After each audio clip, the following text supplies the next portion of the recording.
Hello friends, welcome back to my YouTube channel.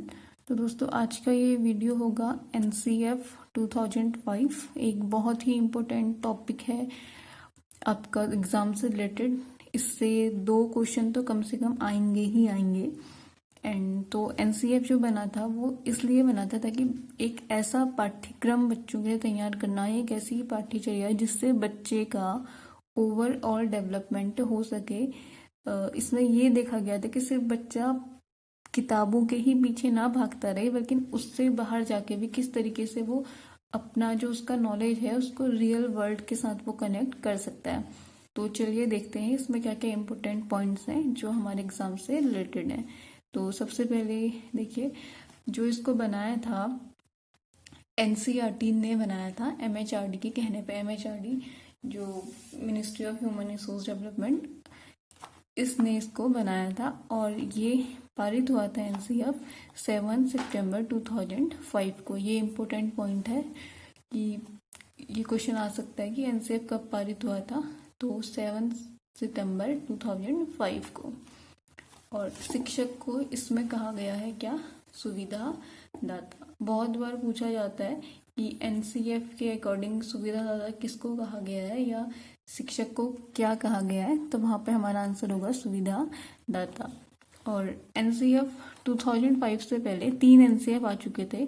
तो सबसे पहले 1975 में आया था, और दूसरा एनसीएफ 1988 में आया था, तीसरा एनसीएफ 2000 में आया था, और उसके बाद 2005 में ये आया एनसीएफ 2005, जिसके बारे में हम अभी पढ़ रहे हैं। देन उसके बाद जो उसका इंट्रोडक्शन था, ये प्रोफेसर यशपाल जो कि समिति के हेड थे। ये क्वेश्चन आता है कि किनकी अध्यक्षता में एनसीएफ 2005 का निर्माण हुआ। तो जो प्रोफेसर यशपाल हैं, इन्हीं की अध्यक्षता में एनसीएफ 2005 बना था। और ये क्वेश्चन भी पूछा जाता है कि एनसीएफ में टोटल कितने अध्याय हैं। तो एनसीएफ में टोटल आपके 5 अध्याय हैं। तो 3 क्वेश्चन यहाँ से बन रहे हैं। और एक क्वेश्चन और पूछा जा सकता है कि इससे पहले कितने एनसीएफ बन चुके हैं, या पहला एनसीएफ कब बना था। 1975, 3 एनसीएफ। ये सारे क्वेश्चंस पूछे जाते हैं। नेक्स्ट, मोस्ट इम्पोर्टेंट, इसका जो मुख्य ध्येय था, जो इसकी टैगलाइन थी, वो थी लर्निंग विदाउट बर्डन, शिक्षा बिना बोझ के। पूछा जाता है कि शिक्षा बिना बोझ के किस समिति की टैगलाइन थी या किस समिति का शीर्षक था। तो वो था आपका एनसीएफ का। या ये भी पूछा जाता था कि एनसीएफ का जो शीर्षक था वो क्या था, शिक्षा बिना बोझ की। इसने जो सिलेबस है, टेक्स्ट बुक है जिससे बच्चे पढ़ते हैं वो, और टीचिंग की जो प्रैक्टिस है उसको एक नए तरीके से उसका पुनर्निर्माण करने पे जोर दिया था बेसिकली। और इसमें ग्रुप डिस्कशन, 21 ग्रुप डिस्कशन के बाद ये पूरा जो पाठ्यक्रम है ये बना था, फोकस किया था, जो कि 1986 और 1992 की जो नेशनल एजुकेशन पॉलिसी है उसमें जो उनकी सिफारिशें थी उनको ध्यान में रखते हुए इसको बनाया गया था। और 1986 और 1992 की नेशनल एजुकेशन पॉलिसी अगर आपने नहीं पढ़ी है तो मैंने इसका भी वीडियो बनाया हुआ है, आप वो भी जाके देख सकते हैं। और एनसीएफ को जो 2005 वाला था, इसको ट्रांसलेट किया गया था 22 भाषाओं में। और ये 22 भाषाएं वो 22 भाषाएं जो हमारी संविधान की 8वीं अनुसूची में उल्लेखित है, उन सभी भाषाओं में इसको ट्रांसलेट किया था। और सभी जो स्टेट्स हैं हमारे, उनमें इसको भिजवाया गया था। और 10 लाख दिए गए थे सारे स्टेट्स को एजुकेशन से रिलेटेड काम करने के लिए। कंस्ट्रक्टिव लर्निंग, रचनात्मक शिक्षा या रचनात्मक विधि, याद कर लेना। कहीं पे भी अगर पूछा जाएगा रचनात्मक विधि के बारे में तो सीधे सीधे एनसीएफ उसका आंसर सही हो जाएगा। इसका मतलब क्या है? कंस्ट्रक्टिव लर्निंग मतलब कि जो बच्चा है वो अपने ज्ञान का निर्माण खुद कर सकता है, बच्चा खुद से ही सीख सकता है। आप ठूस ठूस के बच्चे के अंदर कोई भी इंफॉर्मेशन नहीं भर सकते हैं। लर्निंग बाय डूइंग जिसे कहा जाता है, वो चीज बच्चा कर सकता है। जैसे तो यही था कि बच्चा खुद से सीख सकता है। जैसे कि जो माइंड का एक पार्ट है सेरिब्रम, उस पे ये कहा जाता है कि उस पे आप जितना जोर डालेंगे, जितना फोकस करेंगे, वो उतना ही बढ़ेगा, उतना ही एक्सपेंड होगा और उतना ही आपकी बुद्धि का विकास भी होते रहेगा। तो इसलिए ये इसमें कहा गया था कि बच्चे को कोई प्रॉब्लम दे दो, ये नहीं कि सारा का सारा सॉल्यूशन उसको परोस के दे दो सारा एक चीज में। कोई प्रॉब्लम दे दो और उस प्रॉब्लम का सॉल्यूशन बच्चा खुद अपने अकॉर्डिंग, अपने अनुभवों के आधार पर किस प्रकार से करेगा, वो सब चीजें इस पाठ्यक्रम में सिखाने की बात की गई थी। उसके बाद त्रिभाषी सूत्र, 3 लैंग्वेज फॉर्मूले की बात की गई थी। और इन्होंने भी यही कहा था कि जो प्राथमिक शिक्षा हो बच्चे की, जो प्राइमरी एजुकेशन हो, वो मातृभाषा में होनी चाहिए। तो अगर कभी भी आपके में ये क्वेश्चन आता है एग्जाम में कि बच्चे की प्राइमरी एजुकेशन कौन सी लैंग्वेज में हो, तो सीधे सीधे मातृभाषा को टिक कर देना, वो आंसर सही होगा। नेक्स्ट, अध्यापक केंद्रित शिक्षा से बाल केंद्रित शिक्षा पे इन्होंने जोर दिया था।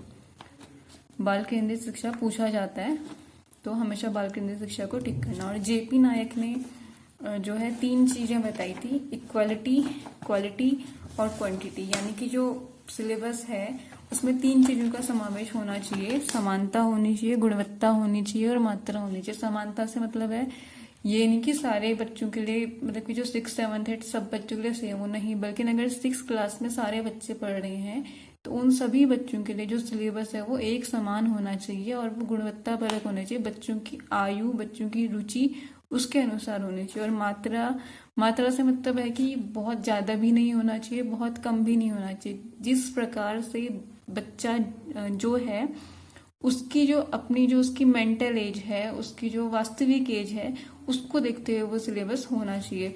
होलिस्टिक डेवलपमेंट, सर्वांगीण विकास पे जोर दिया था। ऐसा नहीं कि सिर्फ ज्ञान को ही ठूस ठूस के भरना, ये नहीं है, बल्कि बच्चे का सर्वांगीण विकास। इसीलिए पहले के टाइम पे को करिकुलर एक्टिविटीज नहीं होती थी, लेकिन आजकल सिर्फ क्लास में बच्चा पढ़ने नहीं जाता है, बल्कि उसकी को करिकुलर एक्टिविटीज ज्यादा होती हैं। आपने भी देखा होगा कि बच्चों को नर्सरी से, यूकेजी, एलकेजी से ही कितनी सारी एक्टिविटीज दी जाती हैं। वो इसीलिए दी जाती हैं ताकि बच्चे का पूरी तरह से डेवलपमेंट हो पाए। और कंस्ट्रक्टिव अप्रोच अपनाई थी रेदर देन इंस्ट्रक्टिव, जो मैंने पहले भी बताया था, रचनावाद, उपागम। और इन्होंने डेवलपमेंट किया था SCERT और डाइट्स का, जिससे कि जो टीचर्स हैं उनको ट्रेनिंग दी जा सके। और एक बहुत इंपॉर्टेंट पॉइंट आ रहा है कि ये जो NCF है ये कहाँ से लिया गया, ये रविन्द्रनाथ का जो निबंध है सभ्यता और प्रगति, उसमें इसका इंट्रोडक्शन है, सभ्यता और प्रगति। नेक्स्ट, एक कोट्स भी पूछे जाते हैं कि सृजनात्मकता उदार आनंद बचपन की कुंजी है, ये कहा था रविन्द्रनाथ टैगोर ने। और इसके कुछ प्रिंसिपल्स थे NCF के, मेन 5 प्रिंसिपल्स थे इसके। वो कौन कौन से थे? वो पहला था ज्ञान को स्कूल के बाहरी जीवन से जोड़ना। इसका मतलब है बाहरी जीवन से जोड़ने का, फॉर अगर एग्जाम्पल के तौर पे देखें, जैसे अच्छा ताजमहल ले लेते हैं, तो ये नहीं कि बच्चे को सिर्फ ताजमहल आपने बुक में दिखा दिया कि ये ताजमहल, नहीं, बल्कि बच्चे को आप उस जगह पे ले जाके ताजमहल दिखाएं कि ये ताजमहल है।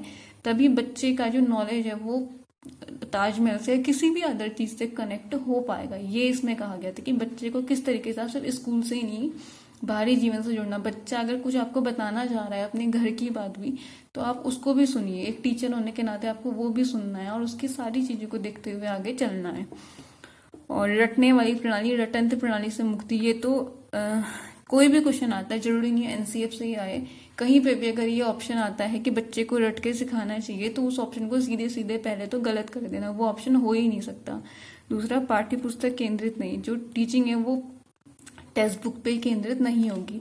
कक्षा कक्ष गतिविधियां इसलिए ताकि बच्चे पे मेंटल प्रेशर ना आए कि उसको याद करा रहे हो, नहीं, बल्कि उसको लर्निंग बाय डूइंग जो कहा जाता है, उसको एक्टिविटी के थ्रू कोई काम को कराने की। जैसे आजकल जो छोटे छोटे बच्चे होते हैं, जो उनको एप्पल दिखाया जाता है, एप्पल बताया जाता है, उसके बाद उनको ए बनाना सिखाया जाता है। ये नहीं कि पहले उनको सीधे आपने ए बनाना सिखा दिया, दिखाने के बाद कोई चीज एक्टिविटी कराने के बाद उसको सिखाई जानी चाहिए। थर्ड, राष्ट्रीय मूल्य और राष्ट्रीय महत्व की बातें, जो असेंबली होती है और उसमें जो सॉन्ग्स गाए जाते हैं, प्रेयर गाई जाती हैं, जो थॉट्स बोले जाते हैं, वो सारी इसी के अंदर इंक्लूड होते हैं, क्योंकि वो असेंबली में ही बच्चे के अंदर सारी की सारी चीजें आ जाती हैं। और इसका जो मेन एम था, मुख्य उद्देश्य था, वो था जीवन एवं ज्ञान के मध्य की दूरी को कम करना। यानी कि जो नॉलेज है वो सिर्फ क्लासरूम तक ही नहीं, बल्कि बच्चे का जो रियल जो उसकी लाइफ है वहां पे भी वो अपने नॉलेज का किस तरीके से यूज कर सकता है, ये सारी चीजें सिखाने को इसमें कहा था। और सबसे पहले इसको लागू किया था प्राथमिक शिक्षा में। तो और चीजें देखते हैं इससे रिलेटेड क्या चीजें हैं। तो इसमें ये था कि शिक्षा को मुक्त करने वाली प्रणाली के रूप में देखा जाना चाहिए।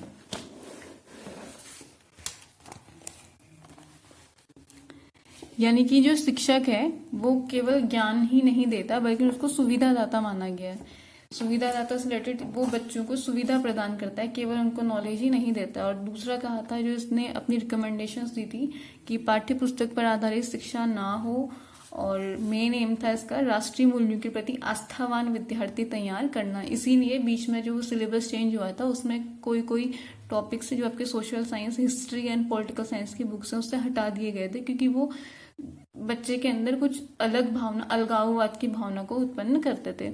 नेक्स्ट, सूचना को ज्ञान मानने से बचना चाहिए। जो इन्फॉर्मेशन है वो आपका नॉलेज नहीं है, इन्फॉर्मेशन केवल इन्फॉर्मेशन है। और प्राथमिक स्तर पर मातृभाषा, ये एक चीज उन्होंने कही थी कि विशाल पाठ्यक्रम और मोटी किताबें हैं वो शिक्षा प्रणाली की असफलता का प्रतीक है।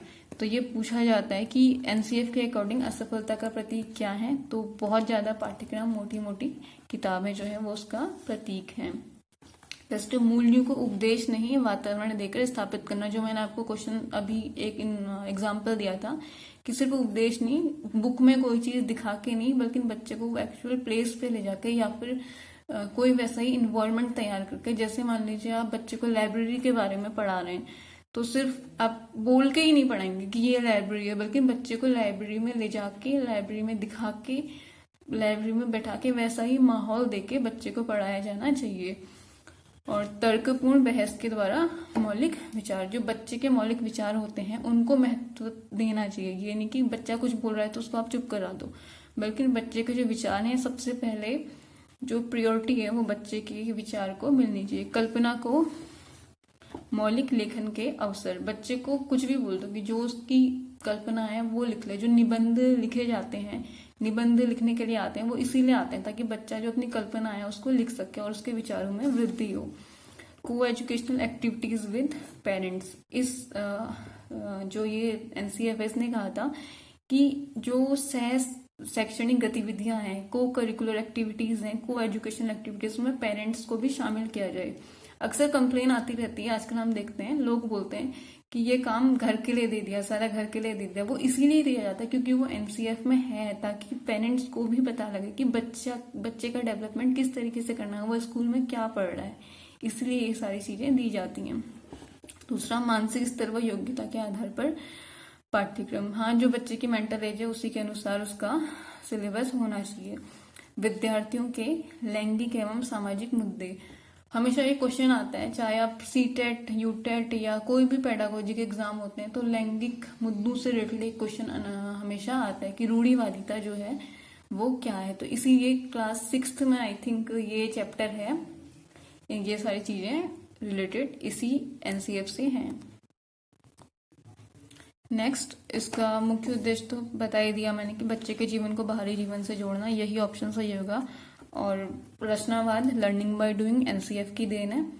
और कुछ कोटेशंस पूछे जाते हैं, परिभाषाएं, जैसे वाइगोस्टकी ने ये बोला था कि बच्चों के सीखने का एक समीपस्थ क्षेत्र होता है जब बच्चों को ऐसा कार्य दिया जाए जो उनके वर्तमान स्तर से थोड़ा अधिक मुश्किल हो, तो वो उससे बेहतर जुड़ते हैं और सीखते हैं। यानी कि बच्चे को अगर 2 का टेबल सिखा रखा है तो बच्चे को बोलो कि आप 3 का टेबल भी याद करो या 3 का टेबल भी सुनाओ, तो बच्चा उसको और ज्यादा एनर्जी से, ध्यान से पढ़ता है। ब्रूनर ने कहा था कि बच्चे अपनी समझ का सामाजिक निर्माण करते हैं। अब इसकी कुछ विशेषताएं देख लेते हैं। ये जो पॉइंट्स हैं ये वहां पे काम आते हैं जो पेडागोजी के नॉर्मल जो टॉपिक्स होते हैं। जैसे प्राथमिक स्तर की शिक्षा मातृभाषा में होनी चाहिए। सेकंड था कि राष्ट्रीय एकता पर आधारित पाठ्यक्रम होना चाहिए। और परीक्षा के बोझ को कम करने के लिए मासिक परीक्षा का प्रावधान, जो आजकल SA1, FA1 जो ये सारी चीजें ये एनसीएफ के थ्रू ही आई थी, करके सीखना, लर्निंग बाय डूइंग। और को करिकुलर एक्टिविटीज में पेरेंट्स को भी जोड़ना, सूचना को ज्ञान मानने से बचना चाहिए। एंड थर्ड जो विशेष क्लास थी कि छात्रों की आवश्यकता व रुचि के अनुसार पाठ्यक्रम। और पाठ्यक्रम निर्माण के कुछ सिद्धांत इन लोगों ने रखे थे, उसके अनुसार पाठ्यक्रम का निर्माण होना चाहिए। इन सिद्धांतों को ध्यान में रख के ये एनसीएफ ने कहा था। वो कौन कौन से सिद्धांत हैं पूछा जाता है। बाल केंद्रित पाठ्यक्रम, सेकंड बाल केंद्रित, तो मतलब कोई भी अगर क्वेश्चन आए ना जहाँ पे बच्चे को ही ज्यादा प्राथमिकता दी हो तो ऑब्वियसली वही आंसर सही होगा। जैसे अगर कहीं पे ये पूछा जाए कि बच्चा फेल हो गया, ये किसकी गलती है, तो वो बच्चे की गलती कभी नहीं है, या तो वो टीचर की गलती है या तो वो स्कूल की गलती, क्योंकि बच्चा तो लर्नर है, वो तो सीख रहा है, तो सीखने में तो गलती हो ही नहीं सकती। तो इसलिए बच्चे को ही हमेशा सही मान के चला जाता है, तो वही ऑप्शन आप लोग सही करना। थर्ड है उपयोगिता का सिद्धांत, यानी जो चीज बच्चे के लिए उपयोगी है वही उसको पढ़ाया जाए, फालतू का ना पढ़ाया जाए। थर्ड था विषयों से सह संबंधित, यानी कि एक विषय से दूसरे विषय से कोरिलेशन पाठ्यक्रम का होना चाहिए। क्रियाशीलता का सिद्धांत, बोझिल पाठ्यचर्या नहीं होनी चाहिए, क्रिएटिव होना चाहिए। सृजनात्मकता का सिद्धांत, ऐसा पाठ्यक्रम होना चाहिए जिससे बच्चे की जो क्रिएटिविटी है वो निखर के बाहर आए। और मनोवैज्ञानिक सिद्धांतों के अनुसार पाठ्यक्रम, जो जीन प्याजे, वाइगोस्टकी और भी जो अन्य हैं जिन्होंने लर्निंग से रिलेटेड सिद्धांत दे रखे हैं, उन्हीं को ध्यान में रखते हुए पाठ्यक्रम को बनाया जाना चाहिए। इसके अलावा कुछ दोष भी थे एनसीएफ के। एक तो सबसे बड़ा दोष जो एनसीएफ का ही नहीं बल्कि मुझे लगता है शायद हमारी एजुकेशन सिस्टम का भी है कि यौन शिक्षा को पाठ्यक्रम में शामिल नहीं करना। सेक्स एजुकेशन कहीं पे भी शामिल नहीं होती है, जो एक बहुत बड़ी गलती है। घर पे भी नहीं बताया जाता है बच्चों को, कहीं पे भी नहीं बताया जाता है। सेकंड, कंप्यूटर शिक्षा पर कम बल। कंप्यूटर शिक्षा की बात एनसीएफ ने बहुत माइनरली की थी, बहुत ज़्यादा नहीं की थी। तो ये आपका एनसीएफ का टोटल जो भी इम्पोर्टेंट पॉइंट्स थे ये मैंने आपको सारे बता दिए हैं। और मुझे लगता है कि इन पॉइंट्स से केवल एनसीएफ के ही क्वेश्चंस नहीं बल्कि पेडागोजी के क्वेश्चंस भी आप लोग को सॉल्व करने में काफ़ी हेल्प होगी। तो आज के लिए इतना ही। Thank you for watching. और अगर आपने चैनल सब्सक्राइब नहीं किया है तो प्लीज़ आप उसको सब्सक्राइब कर लें।